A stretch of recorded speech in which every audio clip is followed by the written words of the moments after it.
Hi friends, అందరికి నమస్కారం. నేను మీ శ్రీనాథరెడ్డి మిట్టపల్లి. ఇవాళ తారీఖు వచ్చి నవంబర్ 2, 2021 సంవత్సరం.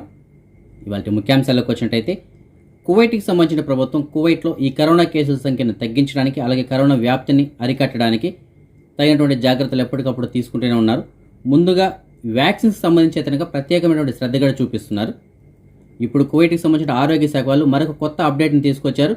కువైట్లో ఎవరైతే కరోనా వ్యాక్సిన్ తీసుకొని 2 డోసులు కంప్లీట్ అయ్యి 6 నెలలు పూర్తయి ఉంటుందో అలాంటి వారు బూస్టర్ డోస్ తీసుకోవడానికి అవకాశం ఉంటుంది. వాళ్ళు ఆన్లైన్లో అపాయింట్మెంట్ తీసుకోకపోయినా డైరెక్ట్గా మీరు మినిస్టర్ ఆఫ్ గ్రౌండ్స్కి వెళ్ళి బూస్టర్ డోస్ తీసుకోవచ్చు అని చెప్పేసి చెప్తున్నారు. కాబట్టి కువైట్లో ఎవరైనా కరోనాకి సంబంధించిన 2 డోసులు పూర్తి అయిపోయి మీరు వేపించుకొని 6 నెలలు పూర్తి అయిపోయింటే మీరు డైరెక్ట్గా మినిస్టర్ ఆఫ్ గ్రౌండ్స్కి వెళ్ళి మీరు వ్యాక్సిన్ తీసుకోవచ్చు. బూస్టర్ డోస్ అనేటువంటిది ఎలాంటి అపాయింట్మెంట్ కానీ అవసరం లేదంట. ఒకవేళ మేము అపాయింట్మెంట్ బుక్ చేసుకుంటామంటే మీరు బుక్ చేసుకోవచ్చు, ఇబ్బంది లేదు. కానీ గవర్నమెంట్ వాళ్ళే చెప్తున్నారు అపాయింట్మెంట్ లేకపోయినా కూడా వెళ్ళొచ్చు అని చెప్పేసి. కాబట్టి మీరు 6 నెలలు పూర్తయిన వాళ్ళు మీకు వ్యాక్సిన్ వేయించుకోవాలని ఇంట్రెస్ట్ ఉన్నట్టయితే వెళ్ళి వ్యాక్సిన్ వేయించుకోండి, చాలా మంచిది. ఫ్యూచర్లో మనకి ఎలాంటి ప్రాబ్లమ్స్ రాకుండా ఉంటాయి కాబట్టి వేయించుకోవడానికి మీరు ట్రై చేయండి.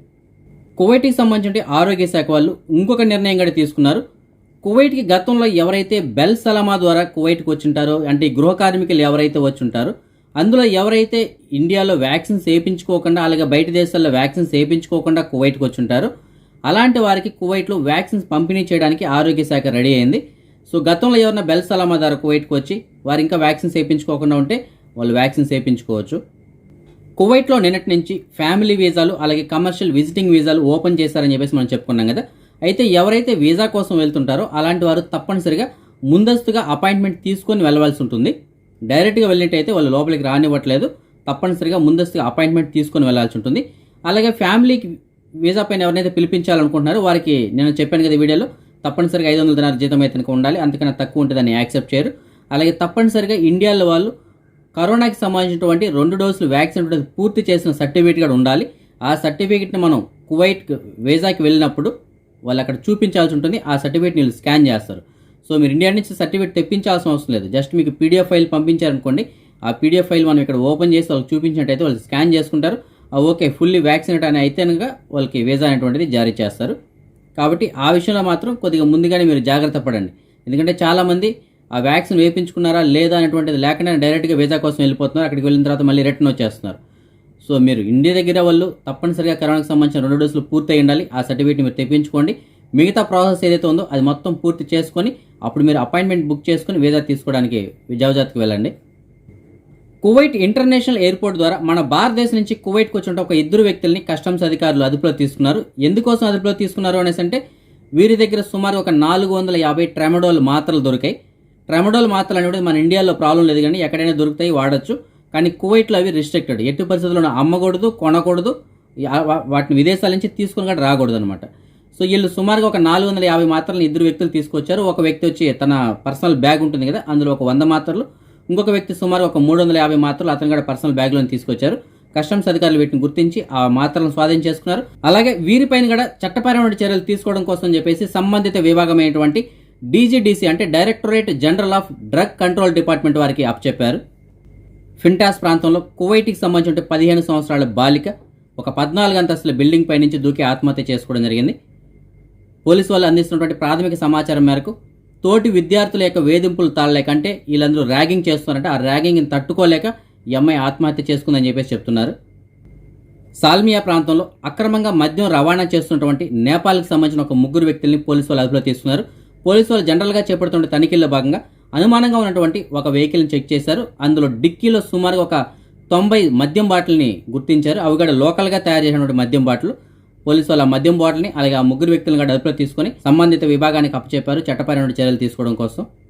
మన సబ్స్క్రైబర్ ఒకరు మనకి మెసేజ్ పెట్టారు, అతను ఒక కొత్త వీసాని పోగొట్టుకున్నారంట. దీనికి సంబంధించిన పూర్తిగా మనం చూసుకున్నట్టయితే బాలు అనేటువంటి అతను ఒక కొత్త వీసాని తీశారు, దాన్ని ఇండియాకి పంపించాలనుకున్నారు.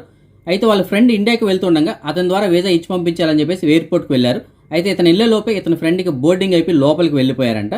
ఇతను వెళ్ళిన ఫ్లైట్ ఏదైనా కువైట్ ఎయిర్వేస్, నిన్న సాయంత్రం బయలుదేరినటువంటి కువైట్ ఎయిర్వేస్కి వెళ్ళారంట. బోర్డింగ్ అయిపోయి లోపలికి వెళ్ళిపోవడంతో ఇతను ఇంకొక వ్యక్తి అక్కడ లోపలికి వెళ్తుండగా అతనికి వీసా కాపీని అప్పచెప్పారంట. లోపల విధంగా మా ఫ్రెండ్ ఉన్నాడండి, అతనికి ఈ వీసా అనేటువంటిది అందచేయండి అని చెప్పేసి ఒక కవర్లో పెట్టి ఇచ్చారంట. అయితే అతను ఫోన్ నెంబర్ ఏమీ తీసుకోలేదు, ఎందుకంటే అక్కడ సెక్యూరిటీ వాళ్ళు ఉన్నారు, తొందర పెడుతుండడంతో ఇతను ఫోన్ నెంబర్ ఏమీ తీసుకోకుండా ఓన్లీ పేరు మాత్రమే కనుక్కున్నారంట. అతను చెప్పిన పేరు అయితే కనుక కాళేశ శ్రీకాళహస్తి అని చెప్పారంట. సో బహుశా అతని పేరు కాళేశ, ఊరి పేరు వచ్చి శ్రీకాళహస్తి అయి ఉండొచ్చు. అయితే లోపల ఉన్నటువంటి వాళ్ళ ఫ్రెండ్ మాత్రం ఫోన్ చేసి నాకు ఇంకా వీసా కాపీ అందలేదు అని చెప్పాడంట. అతను ఇంటికి గడు వెళ్ళిపోయాడు, ఇంతవరకు అతనికి వీసా కాపీ అందలేదు. సో ఫ్రెండ్స్, మీకు ఎవరికైనా సరే కాళేశ అనేటువంటి అతను తెలిసినా, లేదు కాళేశ అనేటువంటి అతను ఈ వీడియో చూస్తున్నా సరే, మీ దగ్గర ఉన్నటువంటి వీసా కాపీ, లేదు మీకు ఎవరికైనా సరే వీసా కాపీ దొరికినా సరే, మీకు డిస్ప్లే నుండి ఆ నెంబర్కి ఫోన్ చేసి అతనికి సమాచారం అందించగలరు. మీకు డిస్ప్లే నుండి నెంబర్లు గల అతని పేరు వచ్చి బాలు, వీసా కాపీ పైన ఉన్నటువంటి పేరు అయితే కనుక పంచకళ్యాణి కామినేని. ఓకే ఫ్రెండ్స్, మీకు ఎవరికైనా సరే పంచకళ్యాణి కామినేని అన్న వీసా దొరికినా, లేదు కాళేశ అనేటువంటి అతని సమాచారం తెలిసినా సరే, మీకు డిస్ప్లే ఉన్నటువంటి నెంబర్కి కాల్ చేసి అతనికి సమాచారం అందించగలరు. ఫ్రెండ్స్, గత వారం వీడియోలో మనం హెల్త్ ఇన్సూరెన్స్ గురించి చెప్పుకున్నప్పుడు ఒక ఆఫర్ గురించి చెప్పాం కదా. దీపావళి సందర్భంగా ఈ హెల్త్ ఇన్సూరెన్స్ వాళ్ళు ఎవరైతే 3 సంవత్సరాలకు ఒకేసారి ప్రీమియం కడతారో అలాంటి వారికి స్పాట్లో ఒక 10% డిస్కౌంట్ మరియు 3 సంవత్సరాలకు గాను 10 లక్షల యాక్సిడెంటల్ కవరేజ్ కూడా ఇస్తారని చెప్పేసి మనం చెప్పుకున్నాం. ఇది దీపావళికి ఆఫర్ ఉంది ఫ్రెండ్స్, ఇంకొక 2 రోజులే ఉంది కాబట్టి ఈలోపు ఎవరైనా సరే 3 సంవత్సరాలు ఒకేసారి ప్రీమియం కట్టి తీసుకోవాలనుకుంటే ఇప్పుడు తీసుకుంటే మీకు మంచి బెనిఫిట్స్ ఉంటాయి. దీనికి సంబంధించిన పూర్తి వివరాలు మీకు కావాలనుకుంటే మీకు డిస్ప్లే నేను ఆ హెల్త్ ఇన్సూరెన్స్ వాళ్ళకి సంబంధించిన నెంబర్ ఇస్తాను. ఆ నెంబర్ కాల్ చేసి పూర్తి వివరాలు కనుక్కొని మీరు ఇన్సూరెన్స్కి అప్లై చేసుకోవచ్చు. మన సబ్స్క్రైబర్ ఒకరు మనకి మెసేజ్ పెట్టారు, అతనికి దానికి సంబంధించిన సివిల్ ఐడి కార్డ్ని పోగొట్టుకున్నారంట. ఆ సివిల్ ఐడి కార్డు పైన పేరు అయితే కనుక బాబ్జీ షేక్ అని చెప్పేసి ఉంటుంది. సో ఫ్రెండ్స్, మీకు ఎవరికైనా సరే బాబ్జీ షేక్ అన్న పేరు గల సివిల్ ఐడి కార్డు దొరికినట్టయితే మీకు డిస్ప్లేలో కనబడుతుంది కదా, నెంబర్ కాల్ చేసి అతనికి సమాచారం అందించగలరు. ఇంకొక సబ్స్క్రైబర్ మనకి మెసేజ్ పెట్టారు, ఇతను తనకు సంబంధించిన కారును అమ్మడానికి సిద్ధంగా ఉన్నారు. ఇది 2005కి సంబంధించినటువంటి టొయోటా కొరోలా కార్. ఇది బండి మంచి కండిషన్లో ఉందంట. దీనికి సంబంధించిన పూర్తిల కోసం అయితే మీకు డిస్ప్లేలో కనబడుతుంది కదా, నెంబర్ కాల్ చేసి పూర్తిలు కనుక్కొని వెళ్ళి కారు చూసి మీకు నచ్చితే తీసుకోవచ్చు. ఇంకొక సబ్స్క్రైబర్ మనకి మెసేజ్ పెట్టారు, అతను కూడా తనకు సంబంధించిన కారును అమ్మడానికి సిద్ధంగా ఉన్నారు. ఇది 2012కి సంబంధించినటువంటి టొయోటా క్యామ్రీ కార్. ఇది బండి మంచి కండిషన్లో ఉందంట. దీనికి సంబంధించిన పూర్తిల కోసం అయితే మీకు డిస్ప్లేలో కనబడుతుంది కదా, నెంబర్ కాల్ చేసి పూర్తిలు కనుక్కొని వెళ్ళి కారు చూసి మీకు నచ్చితే తీసుకోవచ్చు. ఇంకొక సబ్స్క్రైబర్ మనకి మెసేజ్ పెట్టారు, అతను కూడా తనకు సంబంధించిన కారును అమ్మడానికి సిద్ధంగా ఉన్నారు. ఇది 2014కి సంబంధించినటువంటి టొయోటా యారిస్ కార్. ఇది బండి మంచి కండిషన్లో ఉందంట. దీనికి సంబంధించిన పూర్తిల కోసం అయితే మీకు డిస్ప్లే కనబడుతుంది కదా, నెంబర్ కాల్ చేసి పూర్తిలు కనుక్కొని వెళ్ళి కారు చూసి మీకు నచ్చినట్టయితే తీసుకోవచ్చు. అదే మనం ఈ మనీ ఎక్స్చేంజ్ విషయానికి వచ్చినట్టయితే ఒక కువైటీ దినార్ మన భారతదేశం రూపీస్లో 245 రూపాయల 9 పైసలుగా ఉంది. అదే బంగారం విషయానికి వచ్చినట్టయితే కువైట్లో ఉన్న మాల్యాలో ఉన్నటువంటి సూకల్వతియాలో ఉన్న ఎఫ్కే జ్యువెలర్స్ వాళ్ళు అందించినటువంటి సమాచారం మేరకు 1 గ్రాము బంగారం వచ్చి 22 క్యారెట్ల బంగారం అయితే 16 దినార్ల 950 పిల్స్గా ఉంది. అదే 24 క్యారెట్ల బంగారం అయితే 17 దినార్ల 499 పిల్స్గా ఉంది. ఇప్పుడు మనం ఈ కరోనా వ్యాధికి సంబంధించిన అప్డేట్స్ చూద్దాం. ముందుగా మనం కువైట్ విషయానికి వచ్చినట్టయితే కువైట్కి సంబంధించిన ఆరోగ్య శాఖ వాళ్ళు ఇవాళ రిపోర్ట్ ఇంకా విడుదల చేయలేదు. ఇవాళ రిపోర్ట్ రాగానే నేను యూట్యూబ్లోని కమ్యూనిటీలో పోస్ట్ చేస్తాను, అక్కడ మీరు చెక్ చేసుకోవచ్చు. అదే మనం నిన్నటి విషయానికి వచ్చినట్టయితే నిన్న కువైట్ మొత్తం మీద 30 కొత్త కరోనా కేసులు ఉంది. 35 మంది కరోనా నుంచి కోలుకున్నారు. అలాగే దేశవ్యాప్తంగా సుమారుగా ఒకరు ఈ కరోనా కారణంగా చనిపోవడం జరిగింది. అదే మన భారతదేశం విషయానికి వచ్చినట్టయితే మన భారతదేశంలో ఇవాళ కొత్తగా 10,423 కొత్త కరోనా కేసులు నమోదై, అలాగే ఒక 15,021 మంది కరోనా నుంచి కోలుకున్నారు. దేశవ్యాప్తంగా సుమారుగా ఒక 443 మంది కరోనా కారణంగా చనిపోవడం జరిగింది. ఇంకా దేశవ్యాప్తంగా సుమారుగా 1,53,776 మంది కరోనా వ్యాధికి ట్రీట్మెంట్ తీసుకుంటున్నారు. అదే మనం ప్రపంచవ్యాప్తంగా చూసుకున్నట్టయితే ప్రపంచవ్యాప్తంగా ఇప్పటివరకు సుమారుగా 24,76,00,000 కేసులు నమోదు కాగా అందులో 22,42,00,000 మంది ఇప్పటివరకు ఈ కరోనా నుంచి కోలుకున్నారు. సుమారుగా ఒక 50,17,800 మంది ఈ కరోనా కారణంగా ఇప్పటివరకు చనిపోవడం జరిగింది. అదే మనం నిన్నటి విషయానికి వచ్చినట్టయితే నిన్న ప్రపంచం మొత్తం మీద 3,27,500 కరోనా కేసులు నమోదు కాగా అందులో అమెరికాలో 19,900, మన భారతదేశంలో 12,900 కేసులు చొప్పున నమోదై, అలాగే బ్రెజిల్లో 6,700, యూకేలో 38,000, రష్యాలో 40,000, టర్కీలో 23,900, అలాగే ఇరాన్లో 8,000 కేసులు చొప్పున నమోదు జరిగింది. మన సబ్స్క్రైబర్స్ కొంతమంది జాబ్ వేకెన్సీలు ఉన్నాయని చెప్పేసి మెసేజ్ పెట్టారు. అందులో ఒక సబ్స్క్రైబర్ నాకు మెసేజ్ పెట్టారు, షువేక్ ఏరియా నుంచి. ఒక కోవిడ్ వాళ్ళ ఇంట్లో పనిచేయడానికి ఒక వంట మనిషి కావాలని చెప్తున్నారు. జీతం అయితే కనుక సుమారుగా 200 దినాల వరకు ఉంటుందని చెప్తున్నారు. అది కూడా టెంపరీగా ఒక 3 నెలలకు మాత్రమే కావాలంట. దీనికి సంబంధించిన పూర్తిల కోసం అయితే మీకు డిస్ప్లే కనబడుతుంది కదా, నెంబర్ కాల్ చేసి పూర్తిలు కనుక్కొని వెళ్ళగలరు. ఇంకొక సబ్స్క్రైబర్ మనకి మెసేజ్ పెట్టారు, ఒక కోవిడ్ వాళ్ళతో పనిచేయడానికి వర్కర్స్ కావాలని చెప్తున్నారు. జీతం అయితే కనుక సుమారుగా 250 దినాల వరకు ఉంటుందని చెప్తున్నారు. మంచి ఇల్లు అని కూడా చెప్తున్నారు. దీనికి సంబంధించిన పూర్తిల కోసం అయితే మీకు డిస్ప్లే కనబడుతుంది కదా, నెంబర్ కాల్ చేసి పూర్తిలు కనుక్కొని వెళ్ళగలరు. ఇంకొక సబ్స్క్రైబర్ మనకి షామియా ఏరియా నుంచి మెసేజ్ పెట్టారు, ఒక కోవిడ్ వాళ్ళ ఇంట్లో పనిచేయడానికి ఒక హౌస్ బాయ్ కావాలని చెప్తున్నారు. దివాణిలో చాయ్ గవ్వ ఇవ్వడం ఇలాంటి పనులు అయితే ఉండవంట, మిగతా పనులు మాత్రమే చేసుకోవాల్సి ఉంటుందని చెప్తున్నారు. మంచి ఇల్లు అలాగే మంచి జీతం ఇస్తారంట. దీనికి సంబంధించిన పూర్తిల కోసం అయితే మీకు డిస్ప్లే కనబడుతుంది కదా, నెంబర్ కాల్ చేసి పూర్తిలు కనుక్కొని వెళ్ళగలరు. ఇంకొక సబ్స్క్రైబర్కి మెసేజ్ పెట్టారు, ఒక కోవిడ్ వాళ్ళకి సంబంధించిన దివాణిలో పనిచేయడానికి ఒక మనిషి కావాలని చెప్తున్నారు.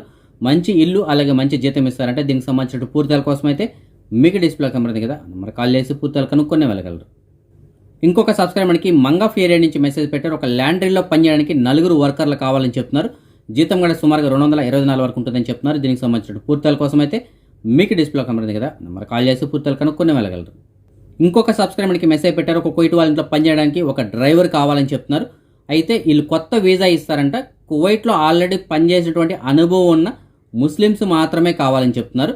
కాబట్టి ఇండియా నుంచి ఎవరైనా సరే ముస్లిమ్స్గా ఉండి కువైట్లో పనిచేసే అనుభవం ఉన్నట్టు వాళ్ళు ఉంటే కనుక మీకు డిస్ప్లేలో నెంబర్ ఉంది కదా ఆ నెంబర్ కాల్ చేసి పూర్తిగా కనుక్కొని మీకు వాళ్ళకి సమ్మతమైతే మీరు వీసాకి అప్లై చేసుకోవచ్చు. ఇవి ఫ్రెండ్స్ ఇవాళ ఉన్నటువంటి అప్డేట్స్. రేపు రాత్రి 9 గంటలకు వచ్చే వీడియోలో మరిన్ని అప్డేట్స్తో కలుసుకుందాం. అంతవరకు సెలవు. జై హింద్.